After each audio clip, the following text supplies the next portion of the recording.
musicality, it's much more rewarding all round in the long run. So yeah, it was great. Great. Yeah. Cheers, Richard. It's coming from a teacher yourself. It's right. People want to see Richard. Okay, well that's me then. What's that? There's a note saying, "Can we see Richard?" So I'll. Am I not on view? No, I'll spotlight you now. Come on, Sam, get him on Oh view. no! There he is. Me to the debating mob. Yeah, Oh, you're there now. You're there now, so you better behave yourself. I was about to say, haven't they got a home to go to? But I guess they're already there. Well, yeah. That'll be going for me, Boris. Lovely. I tell you what, Sam, great to see what you're doing here each week, and lovely to see so many friendly faces joining in. I guess as far as the bank holiday Saturday goes, where we are down on the south coast, it's a little bit windy and inclement today, but nevertheless could be off doing all sorts of other things at the moment. So big thumbs up and a thank you to everybody for supporting Harmonica UK and joining in today. All the hard stuff here, Rington's tea, my favourite. For saying I'll be looking at I'm off network next week, so I'll be looking at getting a whole pile more people in. So there's been more call for chromatic. But say I started out just contacting the diatonic players I know, such as yourself. So. So some there might be an email going off to Jason Ritchie's agent. You never know. Well, that would be so cool because we've been in touch with him. I'm sure the Harmonica UK has, but obviously he's unable to travel to the UK currently. So to get him in a virtual sense would be absolutely fantastic. So high time he made our shores in a real or virtual sense. I think we'd all be the richer for it. You could see it here first. You have trouble squeezing everybody in though, even on Zoom, I think, if that was the case. Yeah, well, I was a bit worried last week that because the package we've got goes up to 100. Yeah. 100 participants, and then we got as much time as we want. And I think the most we got, well, it said there was about 90 odd logins last week. So I think when people drop out and join back in, I think they'll be counted twice. But I was worried that it was going to go over 100. Are you using government tactics for your stats there, are you? Yeah. But we say the next package up goes to 500. So well, that wouldn't be bad value for money if we had to do that. That would be fantastic. Yeah. I've had permission to do that mid-session. If obviously not today with my 25 participants, but it's right. I'm just going to nip off for a sec. So all right. I don't know. Can everybody hear me still at the moment? Give me a thumbs up if you can. Yeah. Oh, you can. Okay. Right. So we weren't just having a natter there in the back room. Fantastic. Some familiar smiley faces there. Well, we're not due to start for another 5 minutes or so, but since I'm here, obviously Whammer Jammer is quite a thing, and we know that it's within, was it 2 minutes? I would say 3 minutes, but it depends on the first album version's 2:38, and the live version obviously it's got all that chit chat beforehand, but it's twice as they'd obviously been beforehand. They were out of the blocks like a rocket on that one. So that's 2:30. It's about 2.5 minutes, just over 2.5 minutes of Aladdin's cave of licks and skills, both on and off the microphone. So obviously last week trying to get the whole thing in the space of 45 minutes was a bit of a tall order. So thanks for coming back for part 2. And I think actually it makes a lot of sense to split. If I ever do this again, I might just do that. Do the first bit, and then we'll have a cup of tea and a breath of fresh air just to get our heads straight, and then go into the next bit. But do you remember the opening bit? 2 very important skills. There was the flutter, wasn't there? The scoop under the 4. and then the 2 going into the 2-5 split. So that would be the actual pathway is a portamento, sounding posh and Italian there, but a squeeze up. Yeah, squeeze. Can you? If a couple, I can hear a couple of you coming through. If you'd be kind of just to mute for the moment for me. I think most of you there, but yeah, scoop under the 4, and then that's puckered. I'm puckering that, and then to split the 2-5.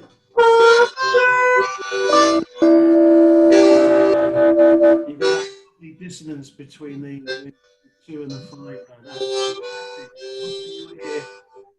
few of you still coming through. If you could mute yourselves for me just for the moment, that would be perfect. Thank you. But you do hear that. Very Chicago, that. Even though these guys were all from Boston, weren't they? The Jay Gars band, I believe, Massachusetts. So you come under the 4. And when you're pulling in on the 2 and the 5, notwithstanding the 4-hole interval or split, so the tongue's on the divider between the 2 and the 2 and the 3 here. La la la. Sorry, there we go. So we're going for the 2 and the 5 split. So my tongue tip is resting on the divider between the 3 and the 4, just nudging into those 2 and catching the notes either side. Can't call that an octave because they're different notes. If they were the same note, yes, it would be a 4-hole octave. But it's a split, the 2 and the 5.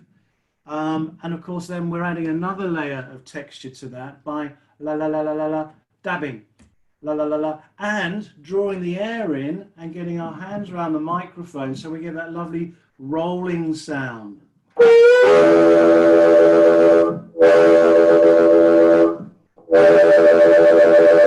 found it. Got it. So it's a balancing act between all those components. All right, you'll know when you hit it. If it's just if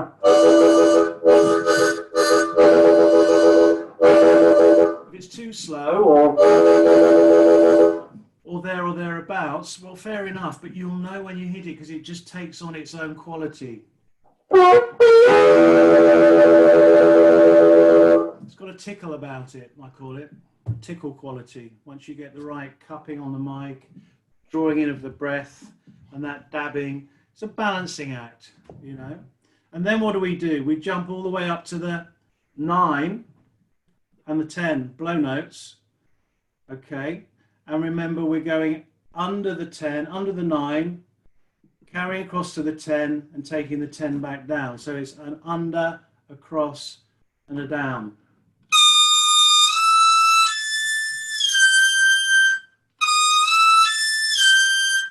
Okay. Whilst I'm here, and whilst we're, in case any other people are on the go, I'm just going to share the screen. Host disabled. Oh, okay.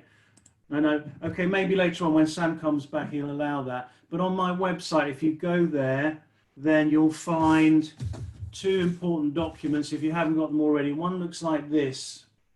Hopefully you can see that. Song structure. So last week we did the opening, the top pale blue line.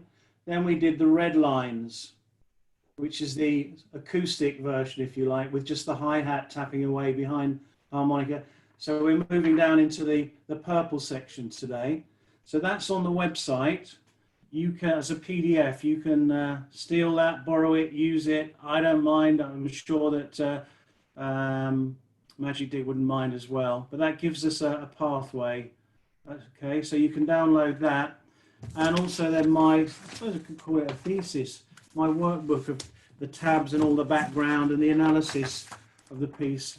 You can download that and read it at bedtime as well. Okay, all the details there with some quotes. And remember last week, I know that some of you were saying, well, can we go through the tab? And I get that.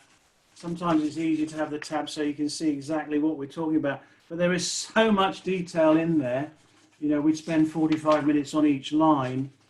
But do go through that. And in fact, I was just warming up a little bit prior to coming on, and I found a typo. I found a bit that I've been getting wrong all these years.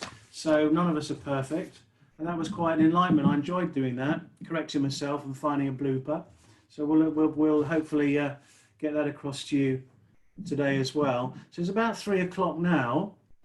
Let's just go through that opening section again. What am I playing through? Somebody'd like to know. I've got a, I can't turn my cam, well maybe I can. No, I can't do that here, but the amplifier is a Harp Train amp, which is by Lone Wolf. I used to use on stage a Fender Bassman, TV face Fender Bassman 2x10. This one's a 10-inch, and also various other things. But this one I found just a small amp, mic it up, overdrive it, and so on. It's only got 2 buttons. One's volume, the other's called balls. Don't know why that's on there, but volume and balls it's called. There we go. Forgive my language, but that's what's printed on the on the speaker. But that and a small delay. It's a digital delay pedal, and this is my birthday present from my late mum. Beautiful microphone, custom made by Greg Human. Go online. Blows Me Away promotion. Blows Me Away microphones, I think. Greg Human, HEUMANN. It's fantastic. If you can afford a special present for a special birthday, you pick the piece of wood, he'll show you the block, and he'll give you intermittent emails, pictures of how it's all coming together. This was just a lump of aluminium when he showed me, a disc of aluminium, and then he can put your initials in there, Richard Taylor there, okay, and then it just screws on underneath there. And this is the volume control, so all the grain matches and everything. So yeah, there we are, a little advert for Greg Human if you're wondering what I'm playing through. That's what it is, one of those. Single 10-inch speaker in a Harp Train Lone Wolf amp, and a little, I can't see it from here, is it a Moore digital delay? Yeah, a little Moore, MOOER, a little red unit, dead easy. That's it. Just trying to get the overdrive, trying to open up the microphone full without the feedback and get the overdriven effect. So first of all, then under the 4, splitting to the 5, wasn't it? Splitting the 2 and the 5, and dabbing on off, la la la la la la la la la, not laterally sweeping, and a little punctuation. 2, dragging that down and into the 1. Bala. And I'm opening with a duh, right? I call it a reverse grape pip. You know when you're eating a grape and you get that pip or pit in your mouth and you puh, yeah, you spit it across the room. Well, it's a reverse version of that, tugging on the reed. Gets a real hit on that reed. Attack, because we're power harping. Okay. And then up to the top under the 9. Remember my advice there with blow bends, high end notes. If bending the high end, remember there's 1 in hole 8, 1 in hole 9, 2 bends in hole 10. Knowing that alone is good. There's a dip in 7, but officially not a semitone that would register. So there's 1 bend in 8, 1 bend in 9, 2 in 10 available, normally speaking. And to get that, we've got to turbocharge the hole there. It's a resistant reed, it's a shorter reed. So again, I'm using the attack, the great pip, to stun the reed into action, knock it into action. And then I'm turbocharging exactly like whistling a high-pitched note. And changing the pitch up and down at high frequency. And you can see when I do that, I call them my mini Gillespies. Sorry, Mary Beth, you've heard all this before, but my mini Gillespies, not my Dizzy Gillespies, but these little pockets of air, pressure pockets here. You can see that. Really crucial in maintaining the turbo pressure on those stubborn reeds at the top. Then by squeezing your tongue, you can then keep the pressure going, adjust, steer the reed, and do it, and just take it. If you haven't done it before, as I said last time, put the dog out, warn the neighbours, shut all the doors. You've got to make a racket, and you'll find it eventually. And then, notwithstanding getting the 10 blow to the blow bend, we're then doing a tongue vibrato. Using our tongue, adjusting our tongue, we're modulating that note, aren't we? Letting it fluctuate. It's not an on-off. That would be tremolo. On, off, on, off, on, off, on, off. We're taking the note and we're fluctuating that, modulating.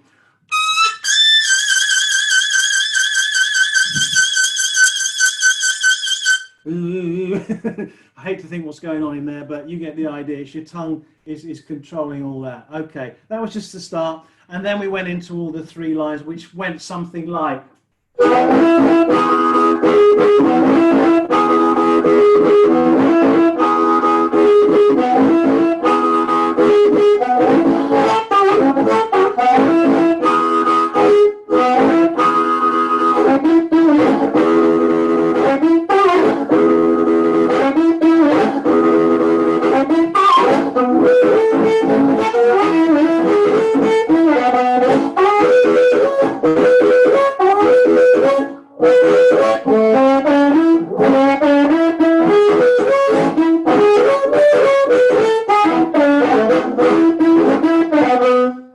And all the way, I'm trying to get the rhythm. Remember, Lee Sankey was talking about, you know, getting the phrasing, getting the rhythm going, get it in your shoulders, dance to it, and then all those phrases, the pauses, and so on.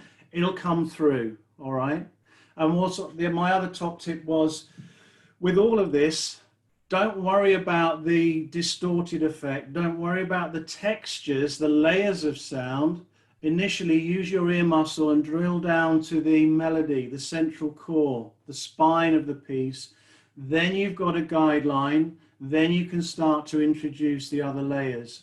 And each one of those layers is an additional skill or lesson in itself. Okay?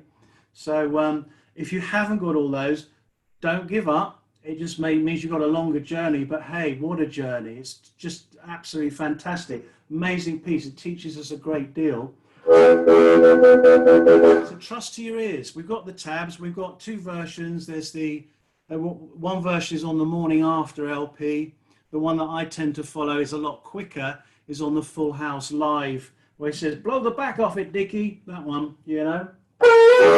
Okay, so the connection between the lines in red and the purple lines, after he's done all that 4 12-bar hits, let's call it acoustically or semi-acoustically, unaccompanied, that's the correct word, isn't it?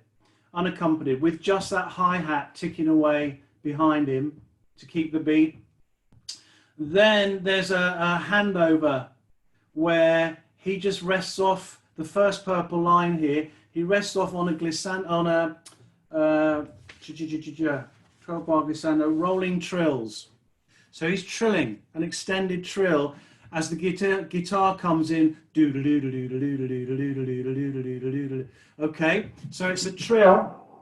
It's a 3/4 drawn trill. So it's a clean trill, and he's pulsing it. Okay. So I'm counting pulse, 2, 3, 4, pulse. By pulse, I'm talking just accenting a little beat there from the diaphragm, a little tug. 1, 2, 3, 4. 1, 2, 3, 4. Dipping it down. 2, 3, 4. Back again. 1, 2, 3, 4. Then we got that bat bat.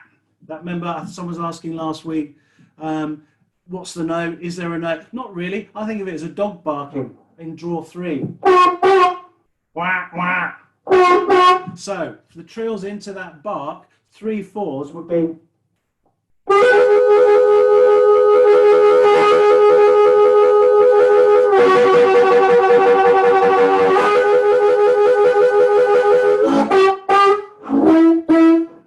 Bat bat on the 3, bat bat on the 2.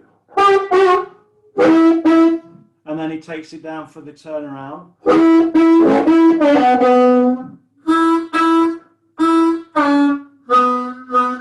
This is two draw, okay? That will be two blow, two draw. And if I bend my fingers, I'm showing you that we're going down. Best I can do at the moment.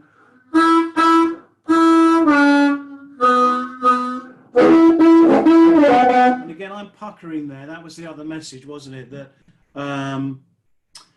Magic Dick would freely say he's a hybrid when it comes to embouchure. He's combining the convenience of puckering certain notes with blocking others. Okay, so by and large, that means the deeper bends down the bottom end of the harmonica holes, 1, 2, possibly 3, they're mostly going to be puckered, whereas further up, when it comes to other bits, that'll be blocking to get that chunky tongue slap effect as well. Okay, so also with those trills, it's a lot of breathing in. It's a bit like this when we try and do the start of Big Walter's Boogie. There's a lot of breathing in.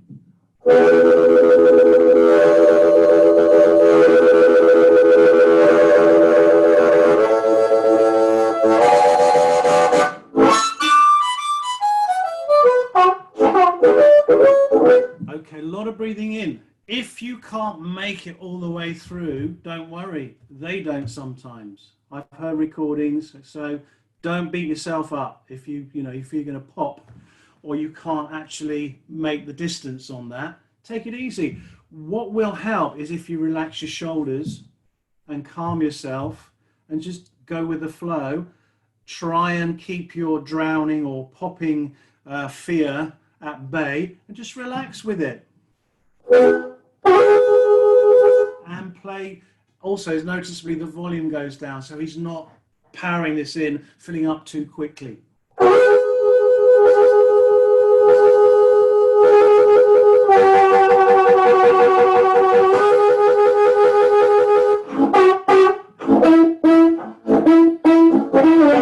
Good.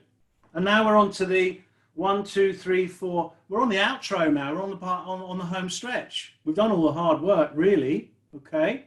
Now we're piling in with the band behind us. So the first line would go something like this. Sorry, the next line would go.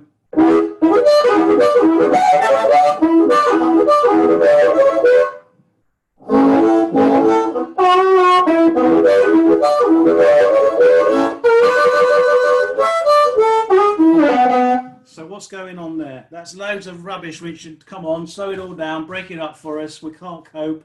I know, sorry. Loads going on. So go to the thread. What do your ears tell you? What's the tune? What would you sing if you were able to, if you were going to go on the bus and tell your best friend about this fabulous piece of music? Okay, what he's doing is a glissando.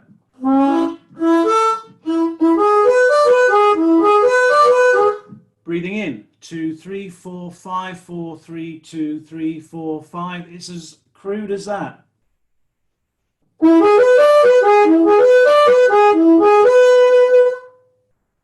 On that ascent, we're stopping one hole short. We're stopping on the 4 because then we're going to go. I'm playing double stops, so we've got that.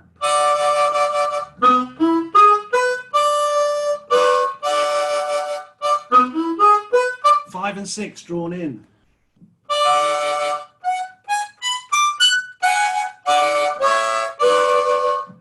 So you'd imagine he'd be going.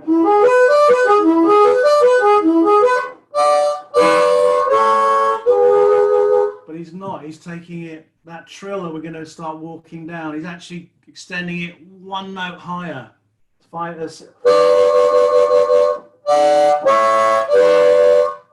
I just double stop it, that's what it would sound like. But then we've got textures. When we listen to it, it's quite frenetic. It's quite frenzied. It's like he's just rubbing all over it. So we've got to get a trill going. But to achieve that, what I find the best way of achieving it is to actually block the trill, block those notes, and we're going like this.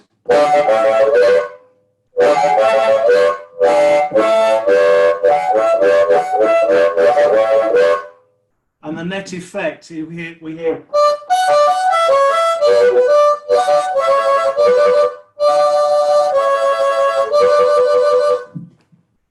That's the melody, if you like. So it would be.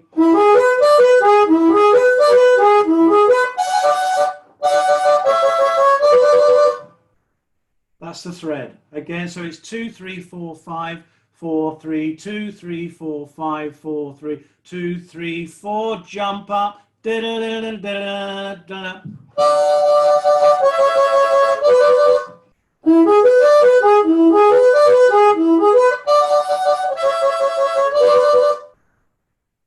Now, I've listened to this several times, and I know that with the glissando, those notes are very clear. If I block them,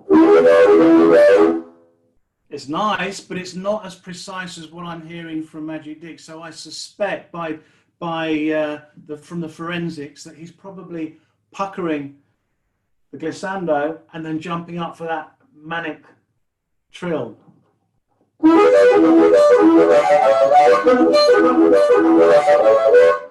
So there, my glissando, I'm moving the harmonica. If you want to move your head for a glissando or indeed for the trills, as I always say, I don't care. I really don't mind, as long as it's controlled.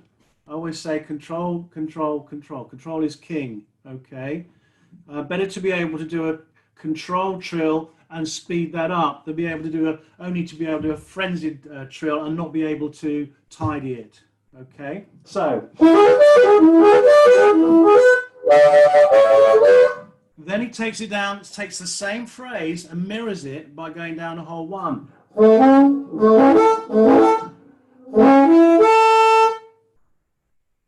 Arpeggio, 1, 2, 3, 4.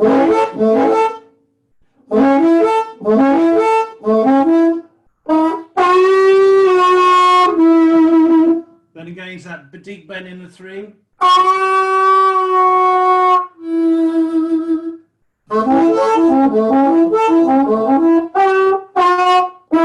That would be the pathway.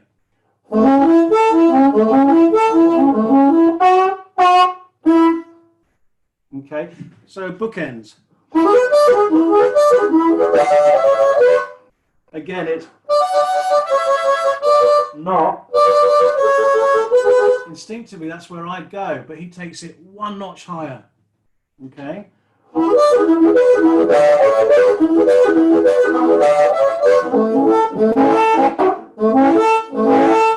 Glissando.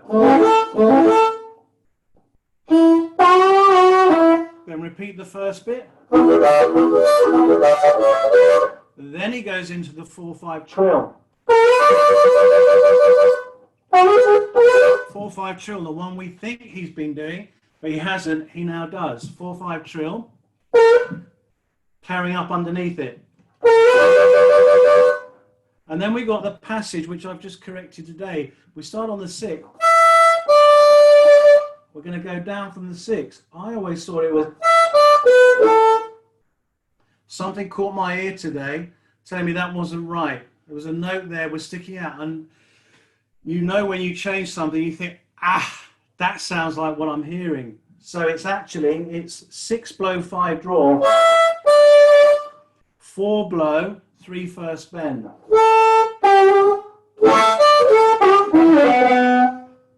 I always thought it was.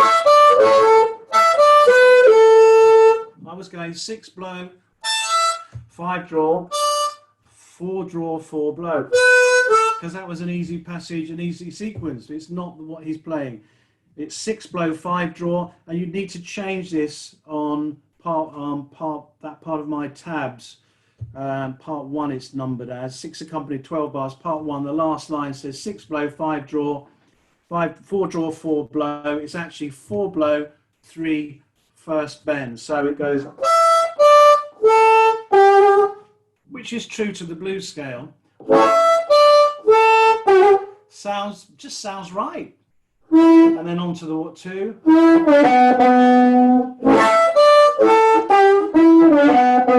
That classic turnaround. 2 to the 2 bend, slide into the 1.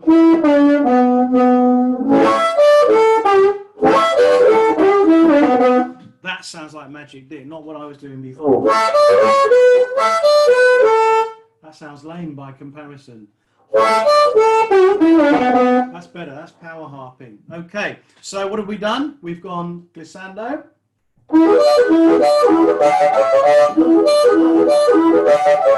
Carried it down. Back up. Trill the 4/5. And then the descent. Okay, then we're ready for some craziness.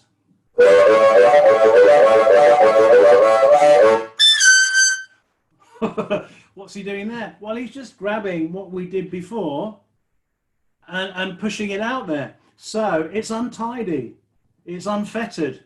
He's just going crazy, I think, quite frankly, because he does, Magic Dick does trill by moving his head most of the time, not always, but I think it's when he had that big hair going on. I think that's why he likes to do this bit, so he can, you know, it's all the effect, the leather jacket, the shades, the big hair. Oh, look at me, rock star. Yeah, we love it. Mary Beth, yeah, you need to back comb a bit to get. Okay. So if I try and get the thread to that, it's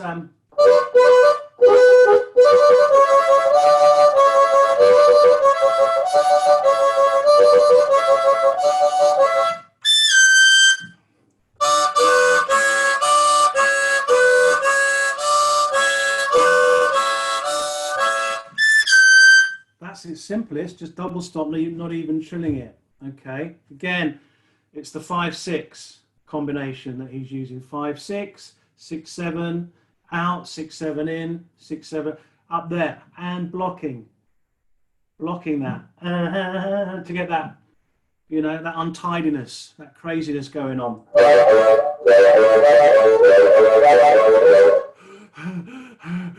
Underneath. Okay, and somewhere out of all that, it sounds like he knows what he's doing, which he probably does, but if you get out of all that chaos, the notes kind of present themselves, then we jump up, which is a classic point. This is the classic piece where you know if you've been practicing or not. You know if your embouchure muscles are up to the job or not. Okay, there's plenty of occasions where I go, yeah, I can do it, no problem. Come on then, guys. And I've had that lip freeze, you know, when your lips go in a spasm. Every time you go for that top one, and you can't play anymore. You're struggling. So, you know, all those crazy exercises for embouchure and so on, there are plenty of them. They're good things. So just, it'll carry you through this piece. So we went.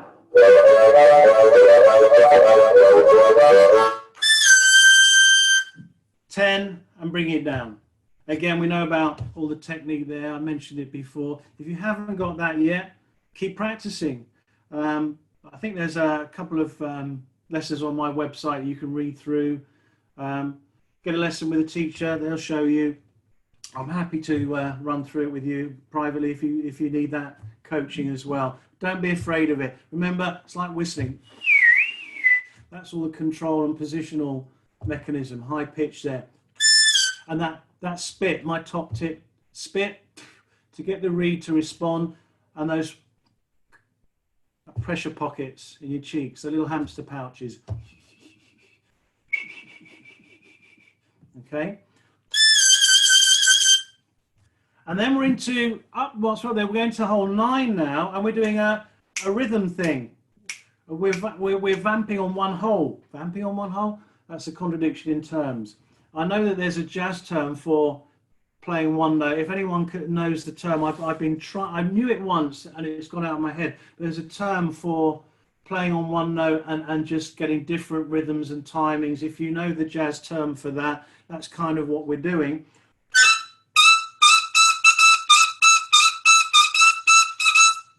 I'm not going to go into the minutiae of what he's actually playing there. It is on the tab. It's often open to debate, but as long as you're syncopating and getting that rhythmic thing, it goes something like this. Tweet, tweet, tweet, tweet, tweet, tweet.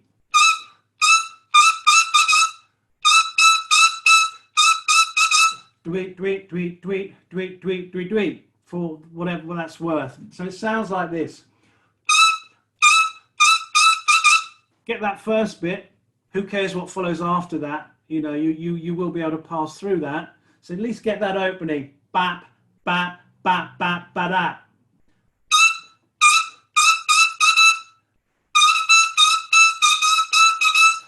Okay. But don't lose sleep over that. Just get the opening part of it. Bap, bap, bap, bap, ba-da. Listen to the tune, the recording. It's all in one place, so it's just a rhythmic thing you've got to conquer there.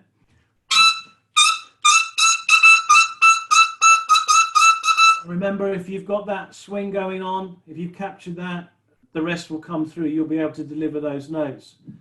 And then we're dropping to the 4, breathing in.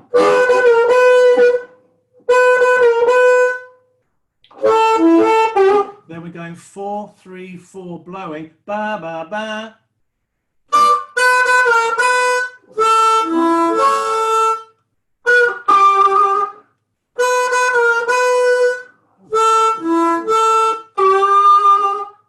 To the 3 bend there.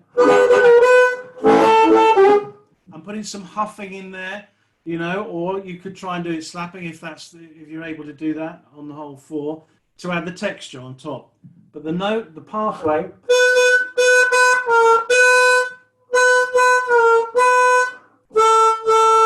Sorry.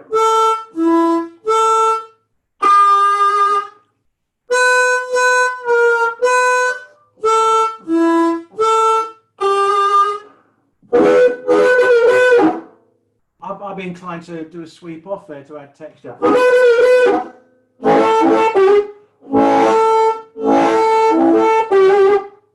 Okay.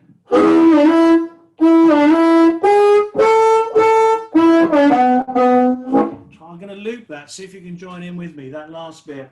It's from the 2 draw, across the 3 draw, 4 blow, 4 blow, down to the 2 and the turn around.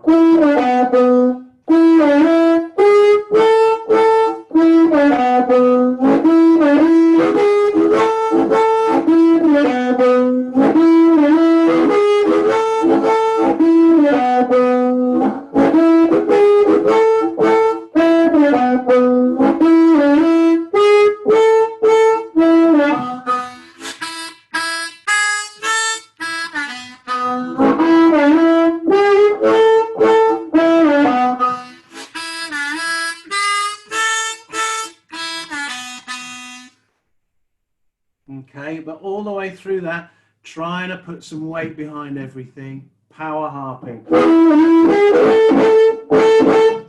I'm blowing the 4, I'm blocking that 4 actually when I play it. Pucker, pucker, tongue slap on the 4, back to the pucker for the turnaround. That's the hybrid system. Okay.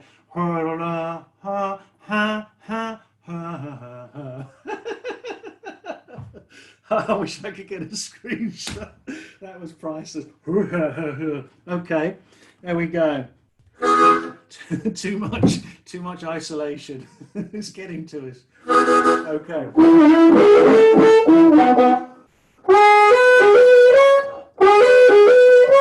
Easy. 3, 4, 3, 4 on 3, 4 draw. 3 to the blow 5.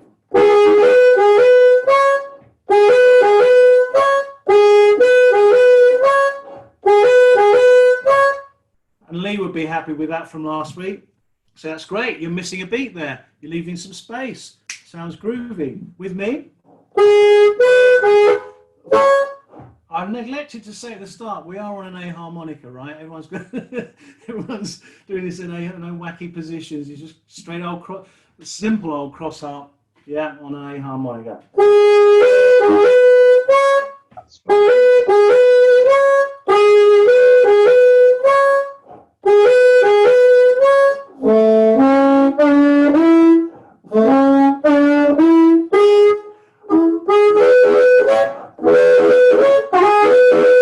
Okay, that's the thread. Now, I'm going to complicate things. I'm playing the thread. Okay, that's in its pure form. There I'm doing the tug on the 3 puckered. Then I'm using blocking. Draw in on the 4, blocked. By lifting my tongue off, the implication is that I've gone back to the 3, but I'm not actually changing position. Put the slap back on and we hear the 4.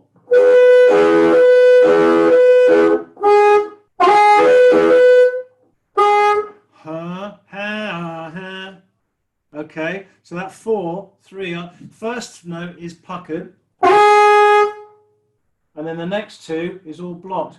By applying the block, lifting it, reapplying it. It gives you the 4, opens up, implies and delivers the 3 in the mix, close it down again. The trick on the ear is, sounds like we're going, playing Ninors. Okay. And there's the 5, which I'm blocking as well. Hybrid system. So the only note I'm actually puckering is the first note, the 3. Is blocked.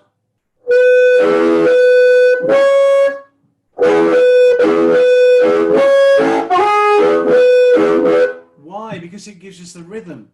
For me, it provides that impetus. Okay, that dynamic, that forward impetus.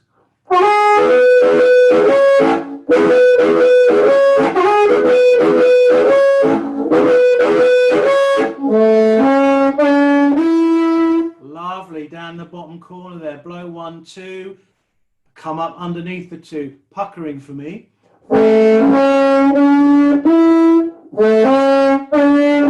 Using that same syncopated pattern, 1, 2, bend of the 2, draw the 2, 1, 2, same pattern, that little corner, bat, bat, bat.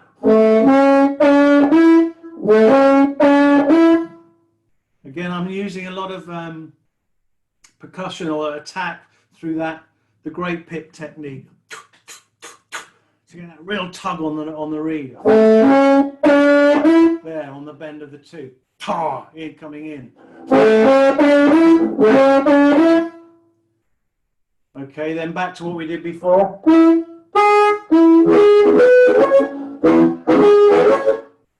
Okay, so let's go through that again.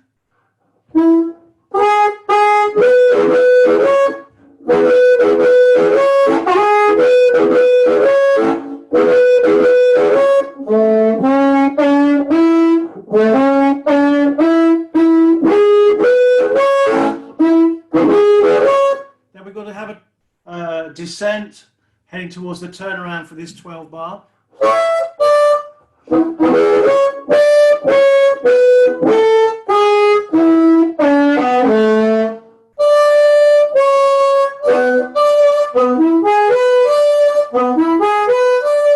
So from the draw 5, yeah, the minor 7, blow 5.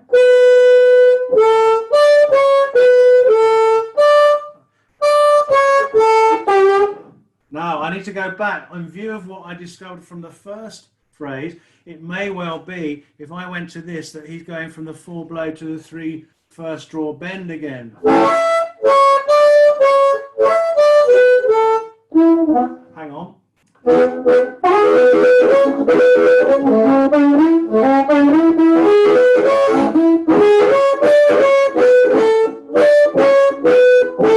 I've always heard it as that. So 5 in, 5 out, 4 in, 4 out. But I'm going to go and check it later on, because it could be 5 in, 5 out, 4 out, 3 in on the first bend. Because that's what he did last time, remember? So we've gone.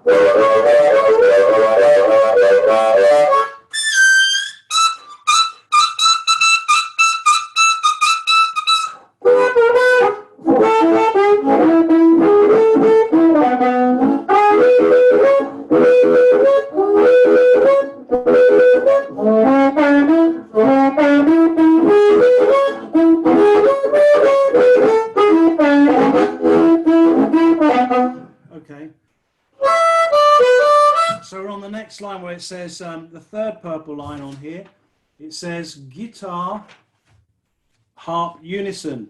Okay, so what happens here is, Magic Dick plays a lick on the harmonica, the guitarist matches that, and each time goes up a step, and then you've got a leap up to the again. Okay, so the lick is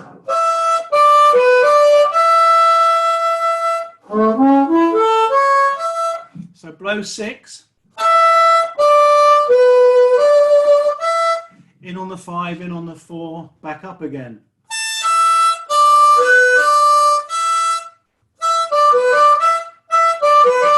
And that's the phrasing. Da da da da da ba da da da da. 3 of those, and then we're pitching up to the 10. Da da da da ba da da da ba da da da. Pew. Okay.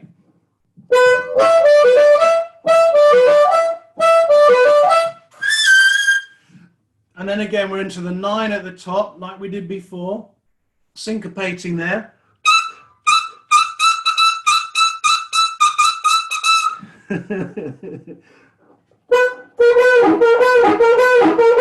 Wow.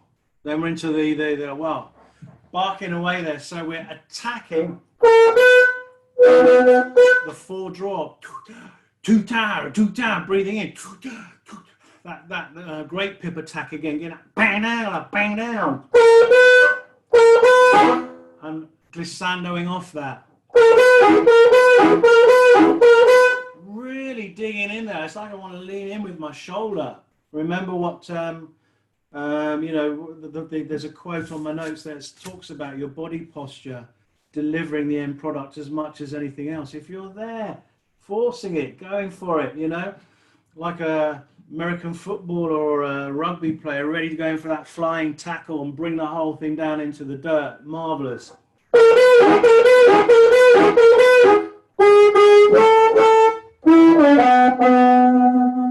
So it's attack, attack, attack. 3-3. Blow 4. Down to the turnaround.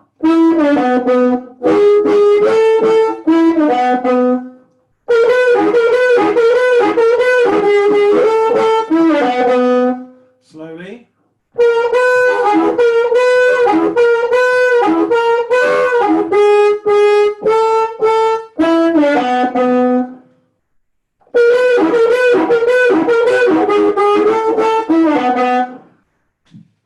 Then, the fun bit, I think that's right. Okay, the bit I always forget, yeah. So then having taken that bit, I call those the stabs, right?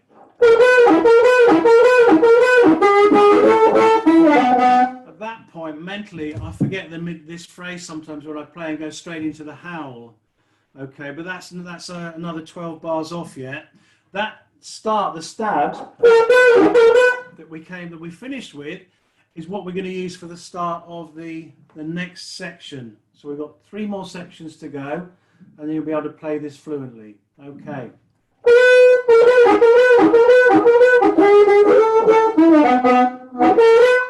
Boom. Boom. That's it. So we're actually playing around with the rhythm and leaving space. So it's ba-da-da, and the band goes boom, ba-da-da, boom, ba-da-da, boom, ba-da-da, boom, do-ya, ba-do-ba, ba-da-da, boom, da-da-da, da-da-da, da-da-da, da-da-da, da-da-da.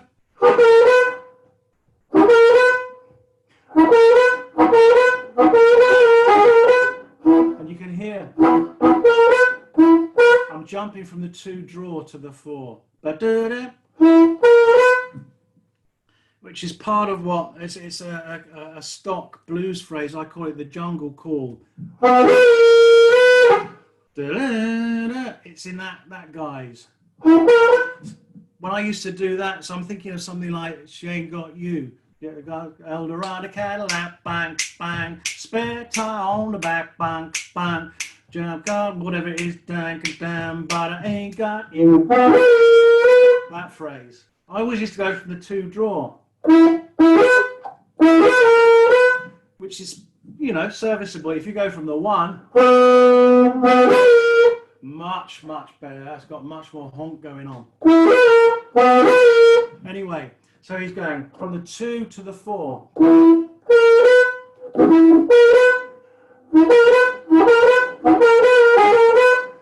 Ba-da-da, off, ba-da-da, off. Now double subdividing. Ba-da-da, ba-da-da, do-ba-da, ba-da-da, ga-da-da, ga-da-da, ga-da-da, ga-da-da, ga-da-da, ga-da-da.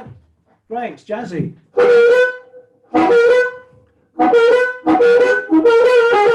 Then we got to dig into that lovely 3 bend. Wow.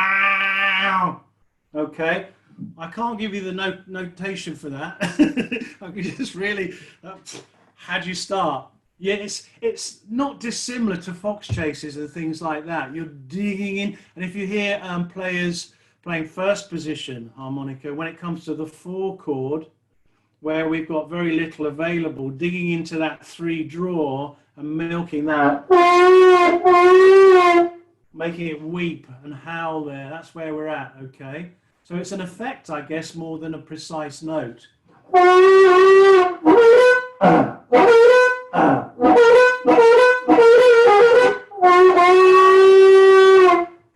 So you've got to steer that a bit.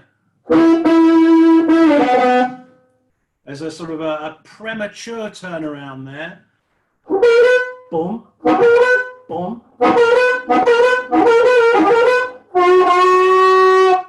Bit flat there. So judge it. And then we've got to go into some serious syncopation. So harmonica's down. And I want you to say twiddly diddly, twiddly diddly, twiddly diddly, twiddly diddly. Yeah? Twiddly diddly dee. Twiddly diddly, you know that Jackson 5 song? Twiddly diddly dee. Twiddly diddly dee. Beep, beep, beep, beep, that one. Rockin' Robin, isn't it? Yeah. Okay, so twiddly diddly, twiddly diddly, twiddly diddly, twiddly diddly. That's what you've got to be doing behind the harmonica. Twiddly diddling. All right, easy peasy. For some of you that's easy, some of you maybe not. Twiddly diddly, twiddly diddly. And you're on the 4.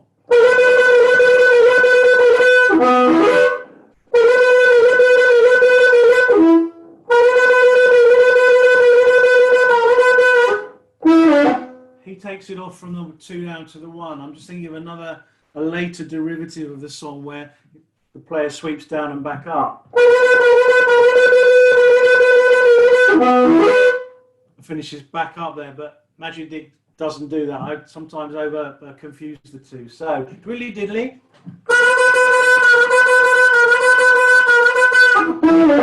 4 of those.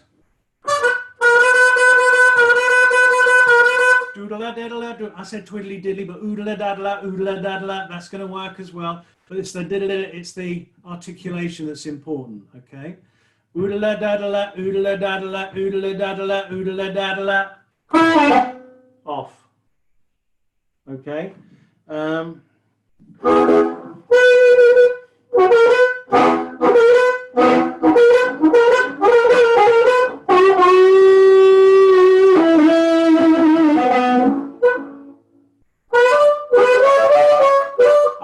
No, I'm confused. I'm jumping the gun, aren't I? I do apologise. That's in the next section. He does the walking trill here. Okay, so.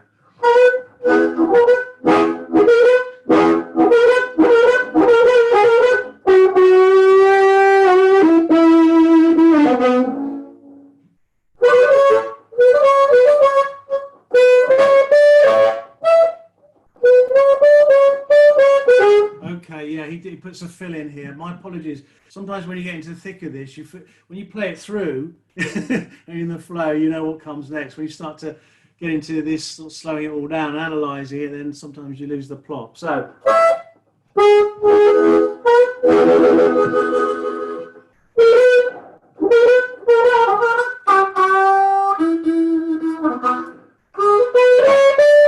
Okay, so he goes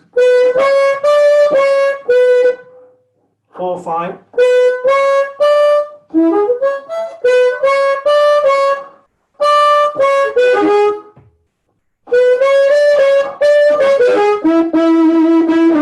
Right, that's the turnaround. Okay. 4, 5, 5, 5. Back to the 5.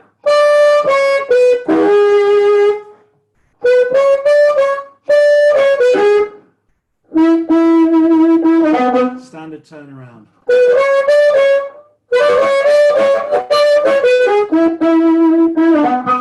Okay.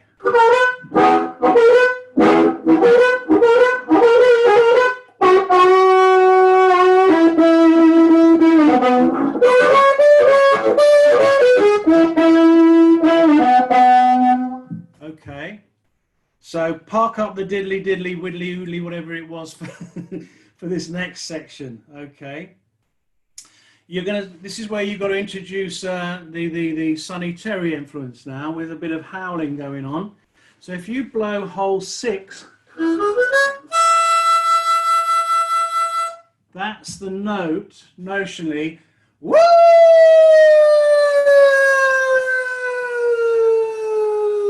You're going to carry that vocally from blow 6 to draw 3. Back to that mean draw bend in hole draw 3. Woo! Counting 4. Woo!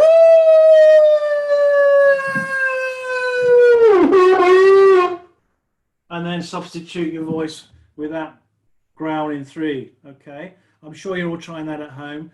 People looking through the window and what on earth is going on? It's that Richard doing his workshop again. He's got them howling. Okay.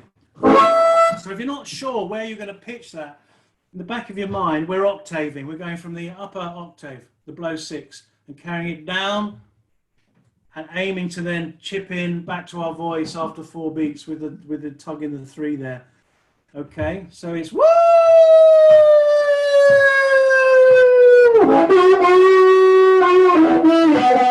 Then we do the woodly woodly whatever it was.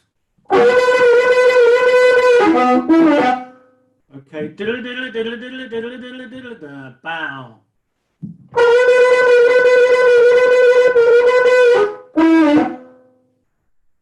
Which sets us up for the outro. So woo!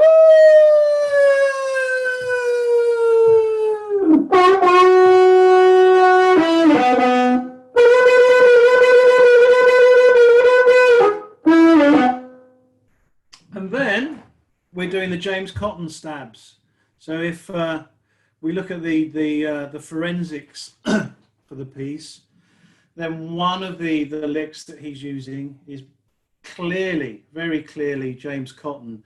And the man himself said when he started to play the harmonica, Magic Dick was actually, he started off on, was it saxophone, trumpet? He was a horn player. And he listens to Coltrane and all the jazzers, loves all that.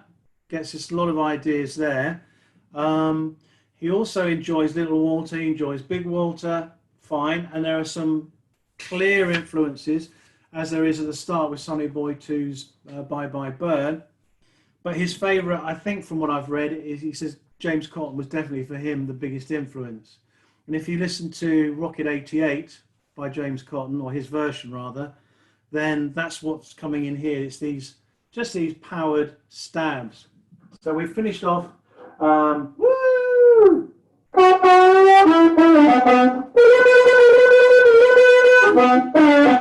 And then he's going.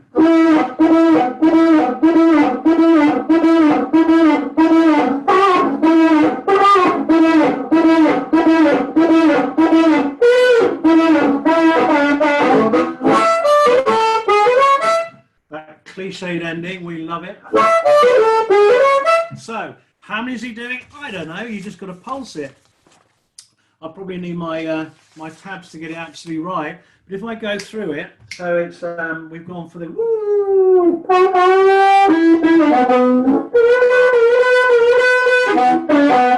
3, 4.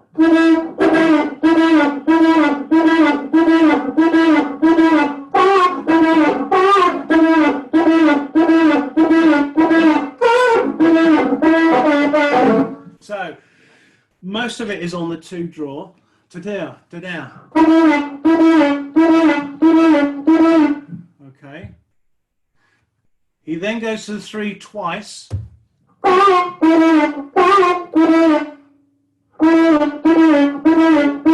Jumps to the 4.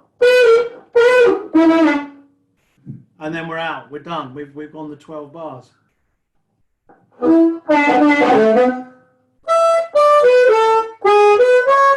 So, 1, 2, 3, 4.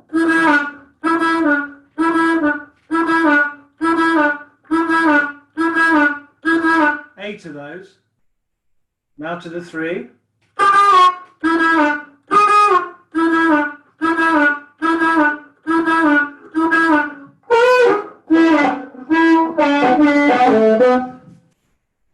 There's a turnaround ready, and then we're up to the top. So to the 6. 6 blow, 5 draw, 4 blow.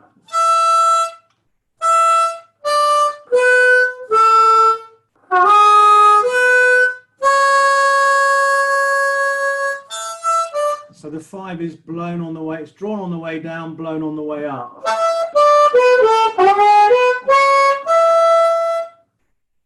At which point, I always used to wait for the drummer to go flamming away, and he'd say, no, but you go first. I said, but no, you go first. He'd say, no, the harmonica goes first here. And he was right. He was always right. He was a very, very good drummer. So from that,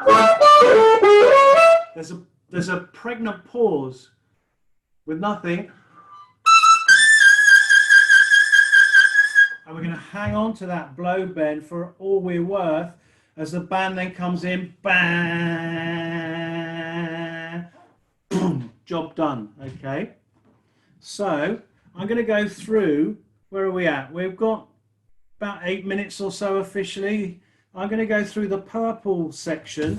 Again, if you're a latecomer to the workshop, on the harpsurgery.com website, look for the Whammer Jammer advert for this workshop, and there's a couple of links. This is called the song structure. That's one, that's all on here, color coded. The initial intro, the unaccompanied 4 lots of 12 bars, and then all the kitchen sink section where everything's chucked in, band and all, going crazy with it. And also on there is the link to the paper that I did. It's called Whammer Jamming, with a bit of research, some forensics, looking into the roots of the piece as much as anything else, all the tabs. And we've noted there is one typo which we discovered after playing it for all these years, you know. The pursuit of perfection. We never get there, do we? You know, and that's the beauty of music. Okay, so slowly on this section then, we've done the handover, do you remember, it's the extended trills. 3/4 trill.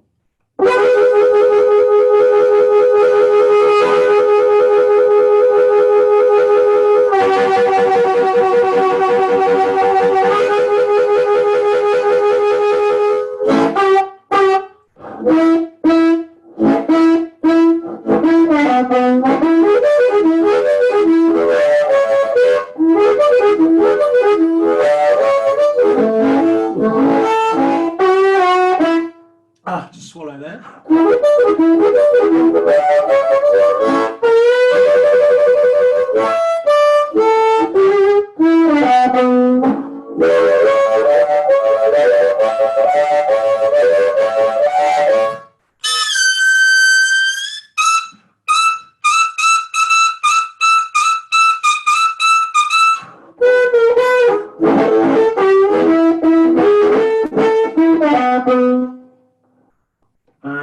Now I've lost myself already. Shall we? Okay, then the travelling trills.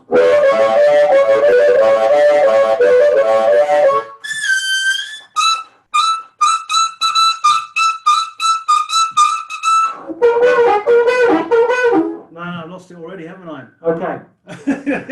On to do my head in this. Okay, go on to the so travelling trills.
Okay, something on those lines.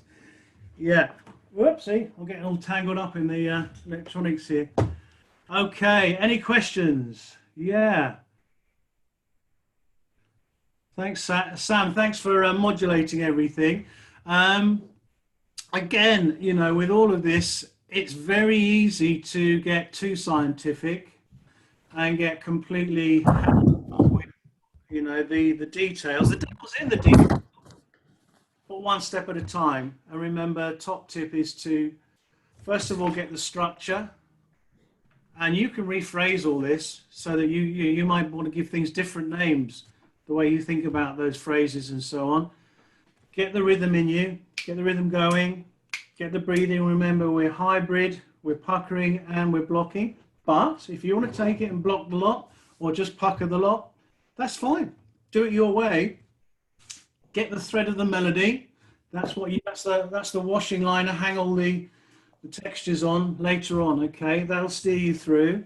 As I said, you know, we've been playing it so long. If I start to stop and think about each piece, you can see it all starts to disintegrate. It's very easy to confuse one section of 12 bars with the next. Once you get in your stride, it follows. You know the journey. You know the way home, as it were.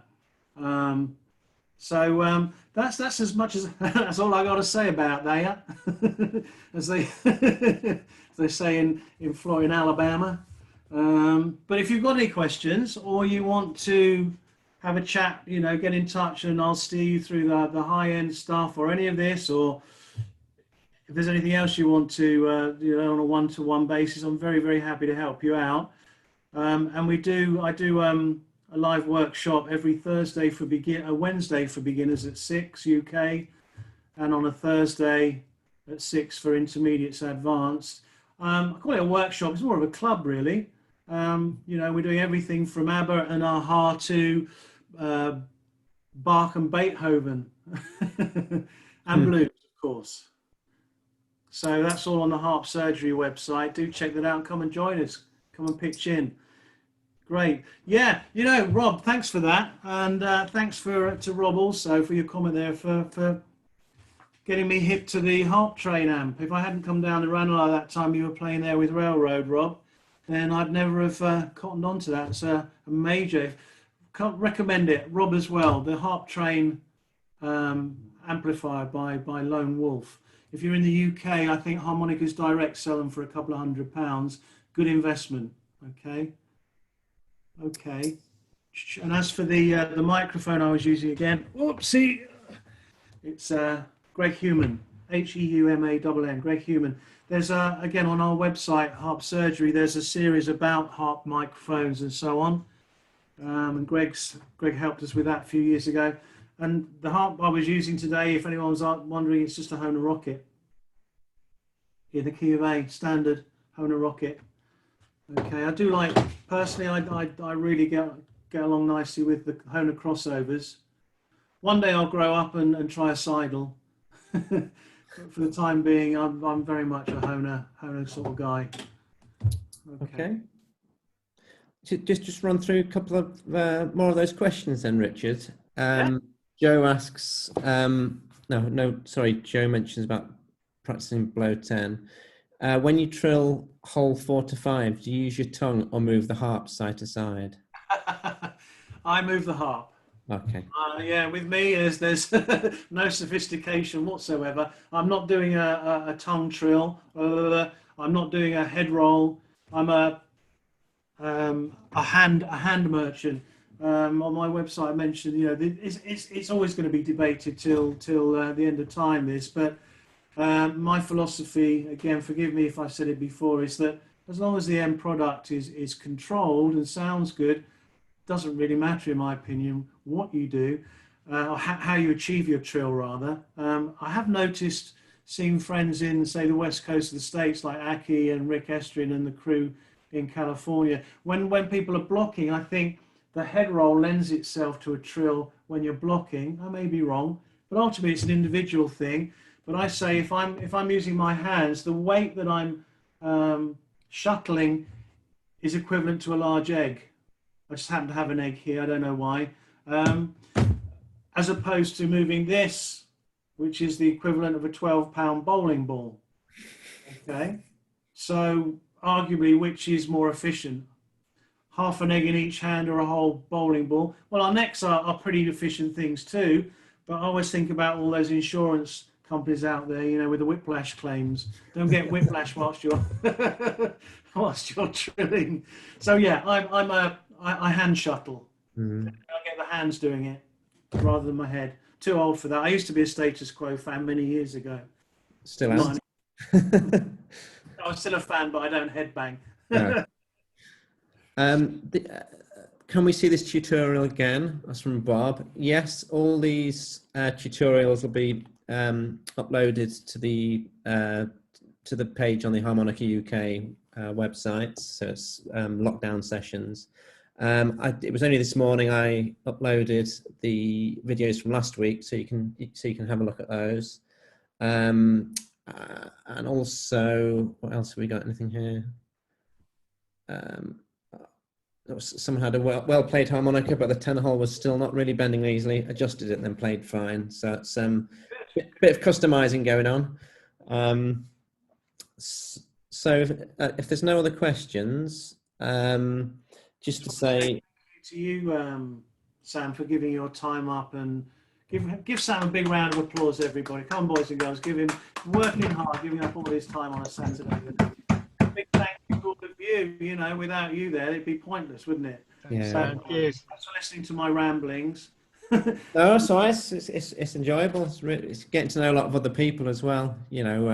Workshop leads and seeing lots of familiar faces each week. So, I was going to say another quick plug. Fingers crossed, and hope everything falls into place. Then first Saturday, February 2021, would be the date for Harping by the Sea, number 11, down here in Brighton, UK. It's a whole weekend event. So there is a website, harpingbythesea.co.uk. That's harping with or without a G, doesn't matter. It'll still get you there. Harping by the Sea. Check that out. And if you want to come and join us in Brighton for the weekend, we'd love to see you. Yeah. What's the date this year, Richard? Sorry. 6th of Feb. Is that Trevor hiding there? Yes, it is. Yes. Trevor. Yeah, good to hear you. I can't see you at the moment. But yes, it'll be Saturday the 6th is the main day with the workshops and the show in the evening with, we've got a very special guest. All I'll say is a very special guest lined up from the USA to come and join us next year to headline. Very special guest. But obviously that depends on the airline still flying, the venue still being viable, and the government saying, yes, you can get 100 lovely harmonica players together safely. We'll endorse that. So fingers crossed. If not, it'll be 2022. Either way, come down to Brighton and join us, have a shindig. We start on the Friday with a sort of informal open mic and a pre-registration all the way through Saturday with workshops and an evening show. And then on the Sunday in the mornings when the children come along, they jump up on stage and we have some shenanigans then. And then there's a blues jam all afternoon on the Sunday as well. So it's a whole weekend. Yeah. And Trevor, good self-plug there, Richard.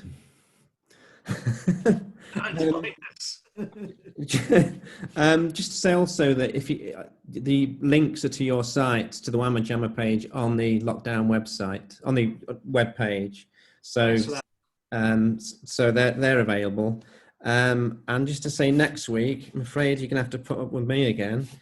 And I'll be looking at the high end of the harmonica. So basically it's the half of the harmonica that a lot of people don't go anywhere near, or when they do, they get a bit scared and come back down to the lower end. But hopefully you get something from that. And then also, everybody, you're going to show everybody how to get best value for money, because we pay for 10 holes, and not to play 4 of them, is it? Richard. Yes. I've got a question on the about the blow 10. Would you recommend sort of adjusting that? Although I know a lot of players adjust them, don't they, to get that blow bend a lot more stable? Do you know, that's an interesting question. I've never heard that before, in all honesty. I know Adam Gusso brought it up in one of his lessons once and said it's, you know, if anyone that knows a little bit about harmonica, when thanks for that question. You know, when people say, oh, you know, I can get all my overblows without adjusting, I've always been able to, and I'm sitting there thinking, really? Not in a million years. No, that's right. Yeah, I'm going to say that about blow 10. Yeah, I think blow 10. I've never adjusted it. No, never. Had to. However, what I will say is, I usually advise people, you know, you can, you know, most beginners lessons are on a C harmonica. You can get that in the 10 on a C, but you go above that, a D, A, it's tougher and tougher and tougher, and B, wow, it hurts the ears. So if you're going to start to learn to find that balance, and start with a G or a B flat or below, you're going to be in with a greater chance of cracking it, because the reed's just that bit longer. But no, it never occurred to me to adjust it. Just got in and did it. Yeah.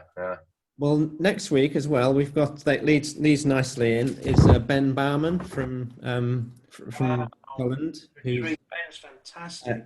He is, yeah. He did customized a couple of harps for me, and he's very, very knowledgeable. He does session. He does a session Wednesday evenings, I think at 7 o'clock. But so he's going to talk about blues in third position, and also a little bit about customizing as well. So it's adjusting reeds and stuff like that, you know. So that could be interesting. Wow, brilliant. Yeah. So just one. Gordon says, make sure the gaps, both bones, don't look too extreme. Yes. So what Ben would probably tell you is that the tighter you get the gaps in between the reed plate and the reeds, then the better, really. But then, of course, if you get it too close, then it's just going to choke and not work at all. So there's all techniques to make those gaps a lot tighter. But we'll leave that to Ben next week, because I've just been making it up. I suppose the other very obvious or simple tip with bending of any nature is make sure you're just in the one hole. You know, if you're snagging holes either side, you're too wide. You've got to get your embouchure sorted to accuracy and tone first, then the bends will follow. Okay, if there's nothing else, should we wrap it up there then? Great, Sam, thanks a million. I'm off for a cold bank holiday beer, I think. Yep. Thanks for doing it. Nice one. Thanks a lot. No, yeah, everyone's welcome. Thanks to both of you. Cheers. Okay. Keep blowing. Get those top bend blows. Power hard. All right, folks. Take care. Yeah. Thank you. Thank you both. Very much. Bye. Bye.